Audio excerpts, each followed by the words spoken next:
Bien, pues nos encontramos con Diego Crescente, que desde hace aproximadamente un mes es el director del Instituto de Seguridad.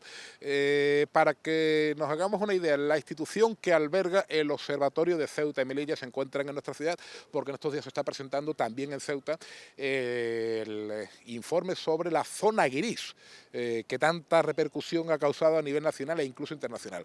Diego, lo primero, muchísimas gracias por atendernos, y lo segundo, por contextualizar, ¿qué es esto de la zona gris? Bueno, la zona gris es un término académico en realidad que se separa una zona de enfrentamiento directo entre dos países a una zona de normal convivencia entre dos vecinos, como es el caso de España y Marruecos. Se habla muchas veces de zona gris en otros espacios geográficos, como puede ser entre Bielorrusia, Polonia y prácticamente todos los países tienen esa zona gris, que es un espacio de juego para las amenazas híbridas, que es otro de los fenómenos que presentamos en el informe. La zona gris, por tanto, podría ser la Guerra Fría del siglo XXI. Bueno, yo no hablaría de guerra, porque para hablar de guerra no podríamos hablar de zona gris. Matizo, en términos coloquiales, para hacernos. Sí, yo hablaría de una diplomacia híbrida, una diplomacia gris, es decir, un espacio en el que las normales relaciones entre dos vecinos pueden verse salpicadas por una serie de acontecimientos o sucesos que enrarecen este tipo de relaciones, que en algunos casos puede dar lugar a un enfrentamiento y en otros no, como ocurre normalmente entre dos vecinos. No es una situación novedosa, ni mucho menos, se han dado zonas grises a lo largo de la historia, siempre entre vecinos que están llamados a entenderse. Bueno, y siempre que hay una frontera es susceptible la aparición de una zona gris, no solo entre España y Marruecos, sino, por ejemplo, entre Estados Unidos y México. Sí, por ejemplo, o como he dicho anteriormente, entre Bielorrusia y Polonia, o como la hemos tenido otras veces a lo largo de nuestra historia, entre España, Francia, España, Portugal y otros muchos países. La zona gris, de hecho, es un estado normal en las relaciones entre ambos países.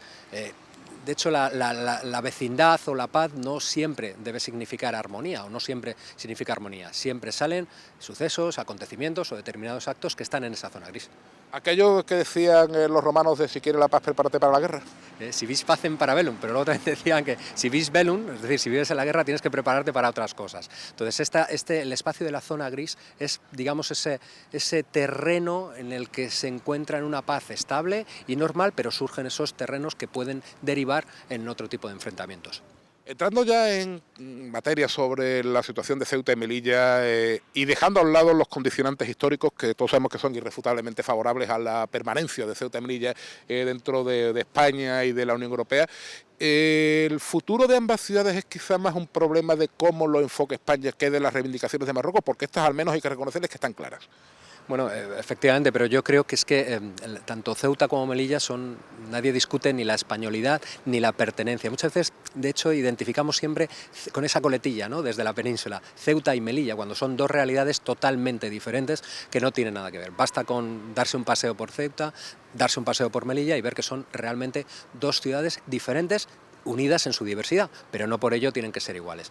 En este sentido, efectivamente, Marruecos tiene claramente esas pretensiones, como España ha garantizado desde la existencia de Ceuta y de la existencia de Melilla la españolidad de las mismas.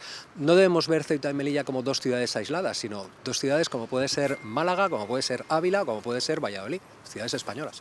En ese sentido cito a Carlos Echevarría, Ceuta y Melilla no son territorios españoles, son España. Efectivamente, es que no hay ninguna distinción. Muchas veces somos los propios españoles los que ponemos esa coletilla que creo que no favorecen en nada una relación de continuidad en lo que es el espacio del territorio español. Por tanto, nos falta discurso relato, como se dice ahora tanto en los últimos años a nivel nacional sobre Ceuta y Melilla. Bueno, más que relato, yo diría, en el caso de Ceuta y Melilla, es conocer nuestra historia. El relato muchas veces se construye. De hecho, la política es el ámbito natural del relato. Y en el caso de tanto Ceuta como Melilla, como la historia de España, no es necesario construir un relato porque ya está nuestra historia. Poniéndonos en la peor de las perspectivas para la permanencia de Ceuta y Melilla, donde siempre han estado, en España, ¿es posible que algún gobierno a corto o medio plazo se lo plantee o...?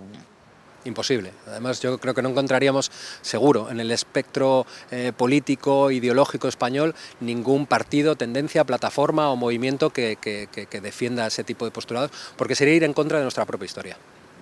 Pues Diego, para leer este informe sobre la zona gris que tanta controversia ha suscitado, pues nada mejor que acudir a la página web del propio Observatorio sobre Ceuta y Melilla, y a usted agradecerle la gentileza que ha tenido de atendernos en esta fría tarde. A ustedes, muchísimas gracias.